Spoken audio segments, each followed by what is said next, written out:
어떻게 우리가 그리스도와 연합하는지 그 방법을 말씀을 함께 볼 텐데요.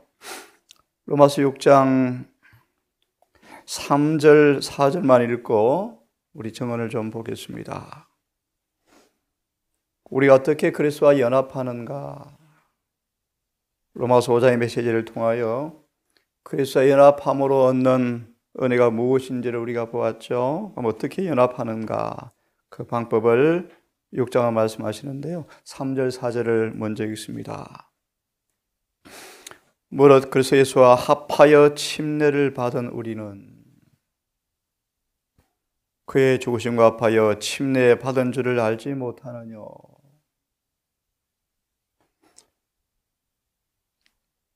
그러므로 우리가 그의 죽으심과 합하여 침례를 받음으로 그와 함께 장사되었나니. 이는 아버지 영광으로 말미암아 그리스도를 죽은 자 가운데서 살리심과 같이 우리로 또한 새 생명 가운데 행하게 하려 하심이라. 죄에서 해방되어 하나님의 종이 되어서 거룩함에 이르는 열매를 맺는 비결이 뭔가? 자아를 못 박아라 라는 말씀을 계속 드릴 텐데요. 우선 이 말씀에 관한 증언을 좀 보면서 침례의 의미를 조금 생각한 다음 자아에 대한 말씀을 좀 드립니다. 6장 1절과 4절의 말씀에 침례는 하나님과 침례를 받는 우리 죄인 사이에 엄숙한 서약이다 라는 말씀을 좀 봅니다. 침례를 받을 때 우리는 주께서 쓰시는 도구로 바치는 바 되는 것이 침례다. 로마서 6장의 메시지요. 너희 지체를 불의의 병기로 드리지 말고 의의 병기로 드리라. 하나님께 내 자신을 도구로 바치는 의식이 침례다. 육신의 지체에 자신을 드림으로 죄의 종이 되어서 부끄러운 열매를 맺는 사단의 도구가 아니고 이제 우리 전 존재를 의의 도구로 하나님께 바치는 도구로 서약하는 것이 침례다. 침례는 아주 엄숙하게 세상을 포기하는 것을 의미해요. 세상을 포기한다. 갈라디아 6장 14절처럼 세상에 대해서 내가 죽었다. 세상으로부터 오는 모든 시험, 모든 유혹들, 육신의 정욕과 안목의 정욕과 이생의 자랑들, 세상에 속한 모든 마귀로부터 오는 것들에 대해서 내가 죽었습니다. 침례는 엄숙하게 세상을 포기하는 것, 자랑, 야망, 명예, 모든 것들, 욕심, 애착들, 흠한 것들, 세상을 포기하는 엄숙한 고백으로 자아는 죄된 생활에 대하여 죽는 것을 침례라 의미한다. 물이 수침자를 물속에 들어가 잠기고 덮어버릴 때, 물속에 완전히 잠겨버릴 때 온 하늘이 보는 앞에서 쌍방이 언약을 맺는 것이다. 하나님, 저는 이제 죽었습니다. 당신께 바칩니다. 나의 주인으로, 나의 임금으로, 나의 통치자로 하나님을 내 마음에 모십니다. 내 마음대로 살지 않겠습니다. 육체를 따라 살지 않겠습니다. 오직 하나님께서 이런 도구로 내 자신을 바칩니다. 라는 상방의 서약이다. 아버지 아들과 성의 이름으로 물 무덤으로, 물 무덤이다. 물 무덤으로 자아가 내려가서 그리스도와 함께 장사되고, 침례는 거듭 말합니다. 죽음을 의미한다. 물 무덤에 죽는 것이다.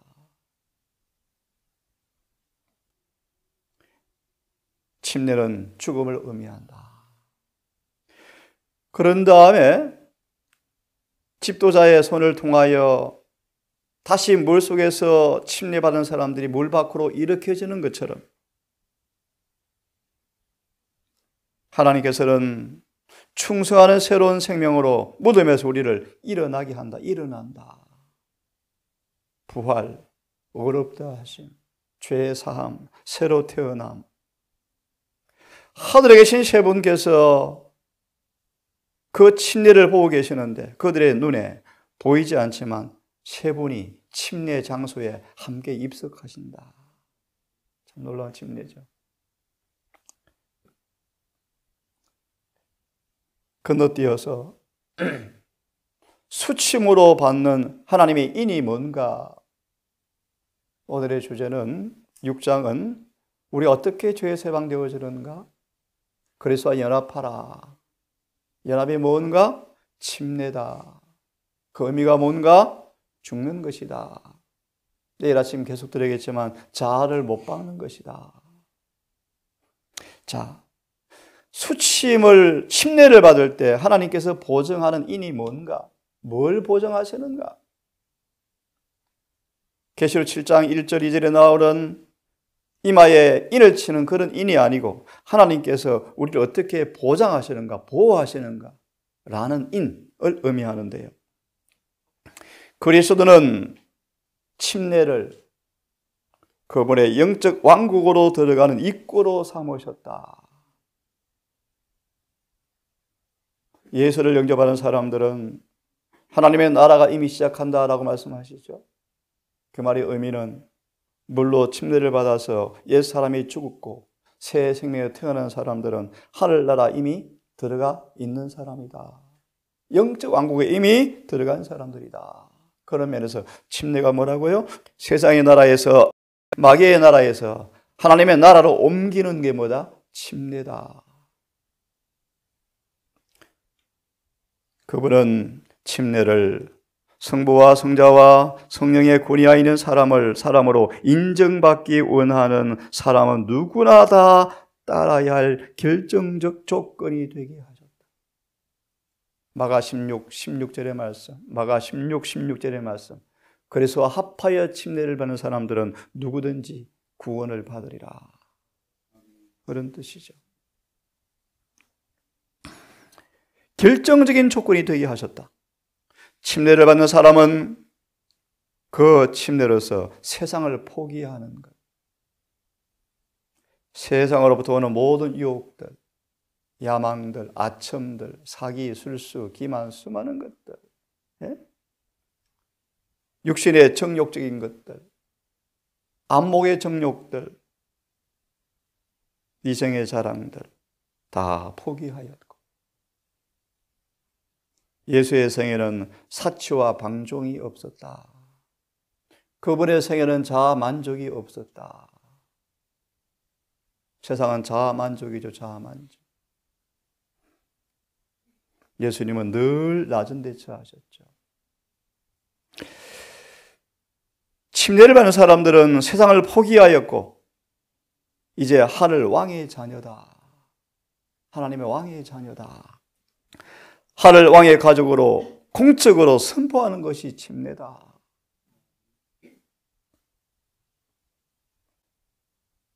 이렇게 하는 모든 사람들은 모든 세상적 관계를 부차적인 것으로 삼고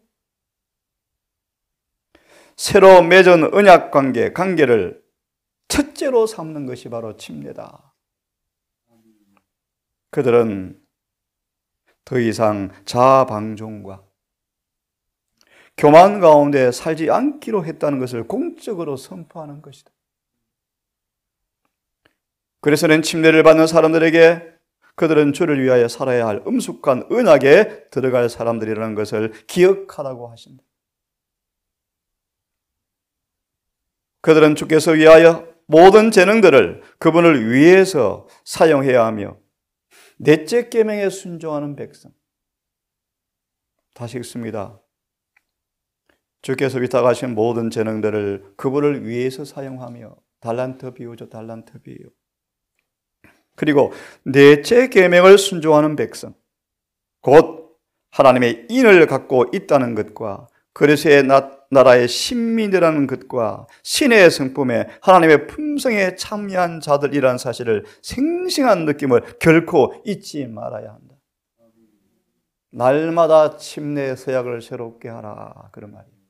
날마다. 시험이 오는 순간 주님께서는 그 시험에 대해 죽었습니다. 시인하십시오.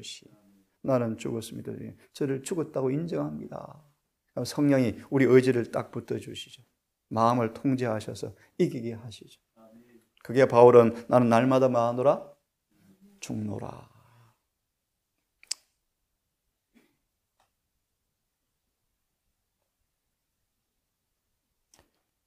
그래서 이 생활은 시작하려고 할 때 성부와 성자와 성령 삼의 이름으로 침례를 받는 사람들은 너희는 저희 중에서 나와서 따로 있으라. 세상 사람처럼 살지 말라. 말과 행동에 있어서 확실히 분리되어라. 너희는 저희 중에 나와 따로 있고 그들이 만지는 것, 부정한 것을 만지지 말라 라고 말씀하시면서, 왜요? 우리 아버지는 하나님께서 우리 아버지이시므로, 우리 하늘왕의 자녀이므로 세상에 속해서는 안 되겠죠. 그렇게 말씀하시는 것입니다. 건너뛰어서요. 그러므로 수침으로 하나님의 인을 받은 사람들은, 보정을 받은 사람들은, 인이 뭔가 성령의 약속이요, 성령이 우리 안에 들어오시는 것이죠. 인을 받은 사람들은 이 말씀들을 유의하라. 그리고 주께서 그들에게 그분의 도장을 치시고 그들은 그분의 자녀임을 선언하신 것을 기억하라. 로마서 8장, 성령이 친히 그분의 자녀임을 증거하시나니. 요한에서 5장의 말씀, 그분의 자녀가 된 사람들은 그들 속에 인을 가지고 있다, 보정을 가지고 있다. 마저 읽고 계속 드립니다. 그분은 침례식이 있는 곳마다 임재하신다. 세상을 포기하고 영혼의 전으로 그리스도를 모셔드리는 수침자들을 그분이 간합하신다. 이 수침자들은 하나님의 가족이 되어지고 하나님의 아들의 이름은 어린 양과 함께 생명책에 기록되어지는 침례식. 이양표서니까 그 다음 줄도 좀 보고 이제 봅시다. 침례는 하늘과 교통하는 문이다. 예수가 침례를 받으시고 언덕 위에 올라오셔서 눈물로 기도하시자 예수님께 성령이 임하실 때 증언은 말합니다. 하늘에서 음성이 들려왔죠. 이는 내 사랑하는 아들이요 내 기뻐하는 자라고 말씀했을 때 증언은 말합니다. 마귀의 귀에 죽음의 종소리가 들렸다. 예수께 침례를 받으시고 언덕에 올라오셔서 누가복음에서 무릎 꿇고 기도할 때, 성령이 내렸을 때 사단은 그 사인을 뭐로 보았다고요? 죽음의 종소리였다. 마귀 이제 죽었다. 우리에게 적용합니다. 우리가 침례를 받고 성령을 받는 순간 마귀는 우리의 밥이에요. 마귀는 우리의 밥이에요. 자, 하늘과 교통하는 문이다. 또 침례는 뭘 의미하는가? 하늘의 문이 열렸다. 누구든지 하나님의 나라에 들어갈 수 있는 문이 뭘 해버렸다? 열려버렸다. 그러니까 침례를 받으면 하늘과 문이만 한다. 열리는 문이 들어가 버리는 거예요. 침례 받을 때라는 것을 쭉 말씀하시는데요. 그의 대리자가 맺고 있는 모든 관계를 끊어버릴 것을 직접 약속하셨고 지성과 감성과 영혼을 하나님 나라의 확장을 위해서 바치기로 서약하는 것이 침례다. 온 하늘은 이 목적을 위해서 일하고 있다. 성부와 성자와 성령은 성화된 인간 도구들과 협력하기로 맹세한다. 만약 우리가 이 침례 서약에 충실하면 우리 앞에는 하늘로 통하는 문이 열릴 것이다.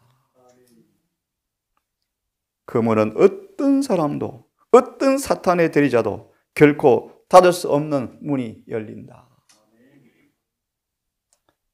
스데반을 돌로 쳐 죽이지만, 육체는 죽일 수 있지만 마음의 신앙은 빼앗아갈 수 없죠.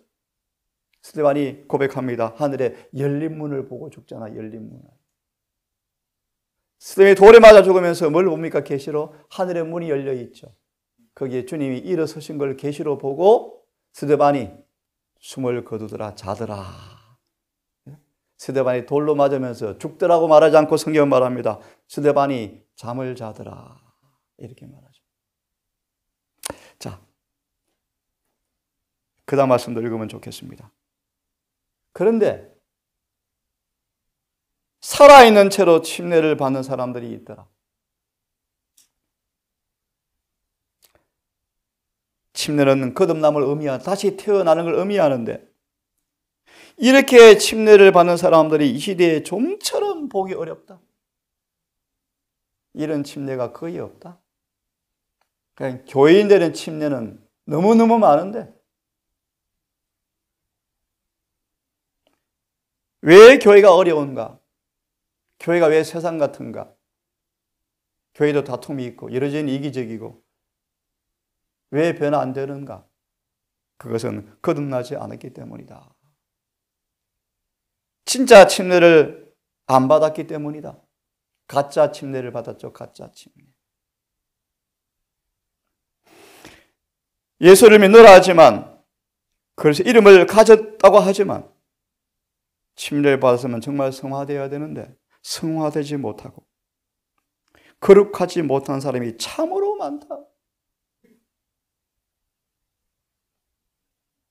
로마서 8장까지 마치면 다시 사단의 전력과 전술을 공부할 텐데요. 사단은 이런 사람들을 교회에 많이 들여보낸다. 그래서 교회를 타락시키는 것이 마귀의 전술이다. 그들은 침례를 받았지만 산채로 장례를 치루었다. 자아가 죽지 않았기 때문에 이 공부를 좀 할 것입니다. 자아가 죽지 않았기 때문에 자아가 뭔가? 하늘 정부와 하나님의 율법과 하나님의 품성과 배치되는 모든 것이 자아입니다. 타락한 육신의 본성에 나오는 모든 충동들이 자아입니다. 예를 하나 미리 듭니다. 서운한 감정이 드는 게 자아가 지금 자극을 받는 거예요. 이기심이죠. 이기심. 그게 자아죠. 자아.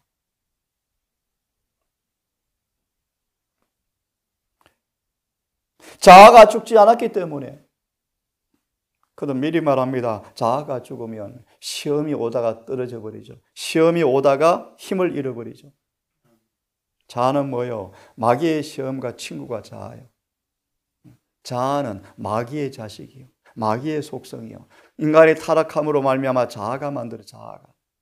타락한 육신의 본성에 나오는 모든 것들이 자아요. 자아. 이 자아는 외부의 마귀의 시험과 항상 손을 잡으려고 하는 것이 자아예요.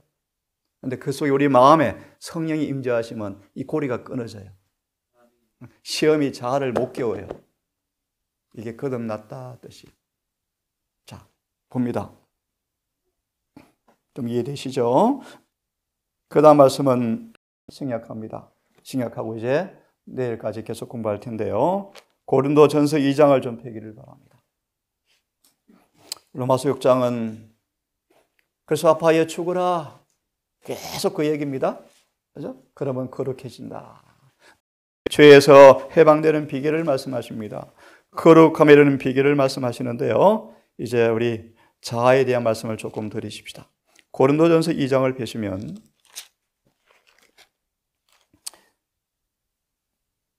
(1절부터) 3절까지를 읽습니다. 고린도전서 2장 1절과 3절을 읽습니다. 형제들아, 내가 너희에게 나아가 하나님의 증거를 전할 때 말과 지혜의 아름다운 것으로 아니하였나니. 바울이 실패해본 경험이 있죠. 너무 똑똑해서 똑똑한 세상의 지혜로 전도하다가 그가 이제 세상의 지혜를 다 포기하고 오직 십자가와 그분의 부활만 능력을 의지하면서 전했죠. 말과 지혜로 전하지 아니하고 그런 말이에요. 2절, 내가 너희 중에서 예수 그리스도와 그의 십자가에 못 박힌 것 외에는 아무것도 알지 아니하기로 작정하였다. 철학은 철학으로, 문학은 문학으로 전도해 보다가 쫄딱 망했죠. 안 되었죠. 세상 지혜로 전도하는 게 아니죠. 그러면 3절에 보면 내가 너희 가운데 있을 때 약하여 두려워하며 심히 떨었도다. 이게 무슨 말이에요? 미리 답을 드립니다. 바울은 자아가 드러날까 항상 두려워했다. 주석을 보실래요? 2장 1절 3절. 자아가 조금만 드러나면 더러워져 버려요.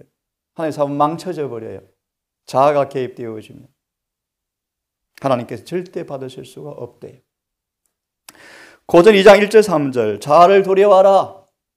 내일까지 말씀을 드릴 텐데요. 그런 말합니다. 어떻게 죄에서 해방되었는가? 자아를 못 박아라.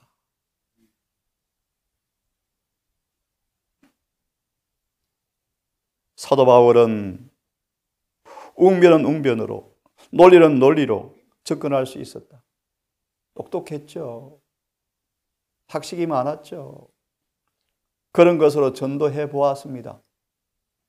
그는 모든 논쟁들을 총명하게 대처할 수 있었지만 이 세상 지식을 가지고 그가 만족을 얻었는가? 아니다. 라고 성경을 인용하면서 건너뜁니다. 여기에 중요한 교훈이 있다.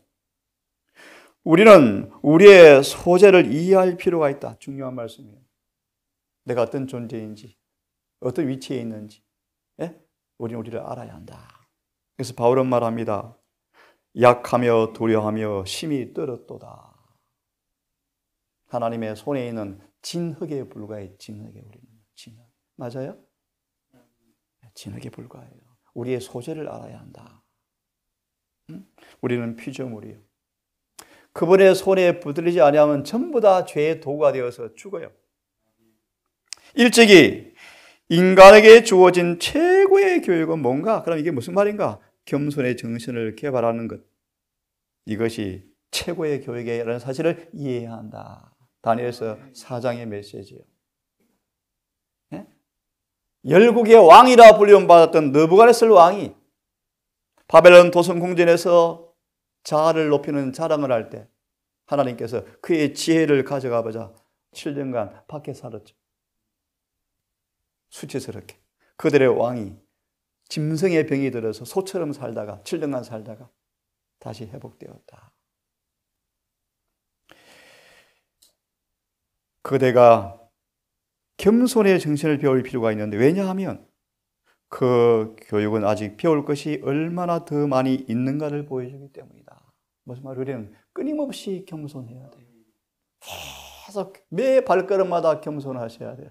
자아를 비워야 돼요. 빌립보 2장 5절과 8절의 말씀이에요. 근데 사단은 항상 자신을 높이죠. 그 다음 보세요. 그대가 배우면 배울수록 더욱 그리스도를 위한 학문에다 그대의 온 마음과 모든 관심을 쏟아야 할 필요성이 있음을 볼 것이다. 왜 그들은 배우고 있는가? 만약 그것이 그대의 목적이라면 그대가 예수 그리스도 안에 자아를 확실하게 숨기라. 로마서 6장의 메시지예요. 내가 너희 가운데 행할 때 두려워하며 심히 떨었다. 이것은 매우 훌륭한 교사였다 바울은. 하지만 그가 느낀 것은 그와 함께 역사하시는 성령이 없이는 그가 받은 교육도 아무 쓸모가 없다는 것을 그는 알았다. 한 사람도 변화시킬 수가 없죠. 오직 성령의 권능이 임하지 아니하면. 그러므로 이렇게 마무리합니다. 우리도 이와 똑같은 경험을 가질 필요가 있고 그래서 자아를 두려워할 필요가 있다. 우리는 개인적으로 그의 발 앞에 앉아서 그의 교훈을 말씀의 귀를 기울일 필요가 있다. 자아를 뭐하라고요? 두려워하라. 한 구절만 더 보고 내일 자세하게 어떻게 자아를 이기는가 볼 텐데요. 고린도후서 5장 한 말씀 보고 오늘은 마칩시다. 고린도후서 5장의 말씀이에요. 함께 성경을 폈으면 읽기를 원합니다. 14절의 말씀, 잘 아시는 말씀이죠? 고린도후서 5장 14절의 말씀 함께 읽습니다. 그리스도의 사랑이 시작. 우리를 강구하시는도다. 우리가 생각하건대 한 사람이 모든 사람을 지나여 죽었은즉 모든 사람이 죽은 것이다. 우리 어떻게 자아를 죽이는가? 그분의 사랑이 우리를 뭐하면요? 강건하시면. 시간관계상 정언만 봅시다. 5장 14절을 펴보세요. 사랑은 승화된 의지의 결단이다. 그럼 요한 13장 34절, 요한 4장 7절 8절. 예수께서 하신 것처럼 사랑하게 되어진다. 정언을 보고 마칩시다. 우리에게 뭐가 필요한가? 그래서 사랑이 필요하다. 그러면 자아가 십자가에 못 박힐 필요가 있는데 자아가 그리스도 안에서 사라져버리면, 못 박히면 즉시 참된 사랑이 속에서 흘러나온다. 이게 영성을 가진 사람들의 증거죠. 마음속에서부터 사랑의 샘이 끊임없이 넘쳐나오는 사람들이 거듭난 사람이죠. 구원을 받은 사람이죠. 자아가 못 박히고 사라져버리면 즉시로 참된 사랑이 우리 속에서 흘러나와서 요한 13장 34절, 내가 너희를 사랑하는 것처럼 서로 사랑하라. 이로써 너희가 내 제자임을 사람들이 알리라. 우리 동산이 그런 동산 되기를 바랍니다. 에베소 교회 이 처음 사랑이 잃어버리자 촛대를 옮긴다고 경고하죠. 거듭 말합니다. 이 사랑이 없는 모든 신앙은 뭐요? 가짜예요, 가짜. 전부 거짓말이에요. 명심하십시오. 자, 맞아 있습니다. 참된 사랑은 감정과 충동이 아니다. 우리 마음을 거룩하게 변화시킨 그 마음에서 나오는 의지의 결단이 참된 사랑이다. 간정 듣고 아나니아 삽비라처럼 재산 다 바칠게요. 이거 아니라는 것입니다. 충동 감정이 아니에요. 새 사람 된 승화된 의지에 나온 결단이 사랑이다, 그런 말이에요. 다시 말하면 마음의 샘이 거룩해지고 깨끗해져서 그분이 거하시는 마음에서 나오는 것이 뭐다? 사랑이다. 느낌과 감정, 충동으로 생각하는 게 사랑이 아니라는 것입니다, 여러분. 그러므로 성화는 습관이에요, 습관. 매일 주와 함께 동행하는 습관이 성화예요. 사랑은 충동과 감정이 아니라 느낌이 아니에요. 그죠? 사도 바울도 심판을 받을 때 급하게 말하지 않고 성령께서 차분하게 마음에 와서 말씀하실 때 그 음성을 따라 행하는 것 보세요. 자, 계속 봅니다. 그럼 그것이 뭔가? 감정 속에 있는 것이 아니고 마음과 영혼과 품성의 변화에 있다. 그 품성은 자아에 대하여는 죽고 하나님을 향하여는 살아있는 품성이 바로 사랑의 열매다. 우리는 우리의 주님이시여 구주께서는 우리 자신을 그분께 달라고 요구하신다. 자아를 하나님께 굴복시키는 것이 그분이 요구하시는 것의 전부이다.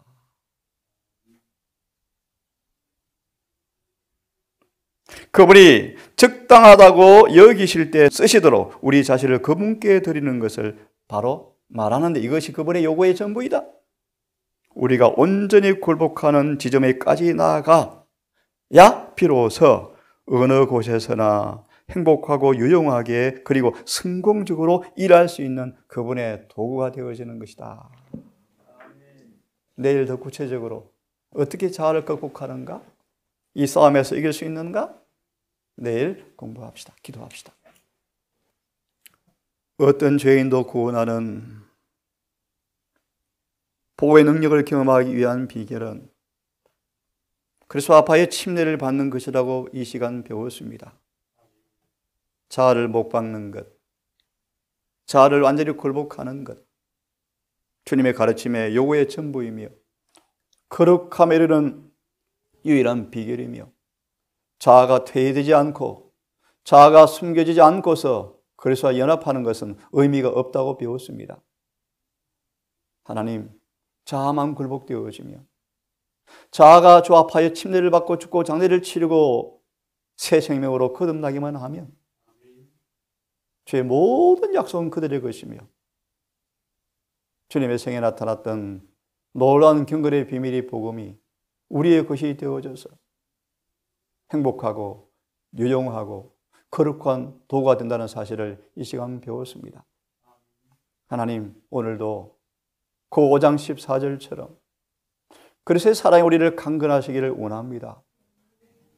오늘도 그리스도를 바라보고 그리스도를 생각하고 그분의 지상생에 나타났던 자아무와 희생의 삶에 한 국민들을 바라보고 생각하므로 그 사랑이 우리를 삼켜버리고 우리의 생각이 되어져 버려서 우리 자아는 사라져버리고 무한한 그분의 희생의 사랑이 내 마음의 주자가 되어서 내 생각을 통제하고 내 느낌을 통제할 정도로 사랑의 샘에 우리를 묻어버리는, 잠겨버리는 그 은혜를 받는 경험하게 해주시옵소서.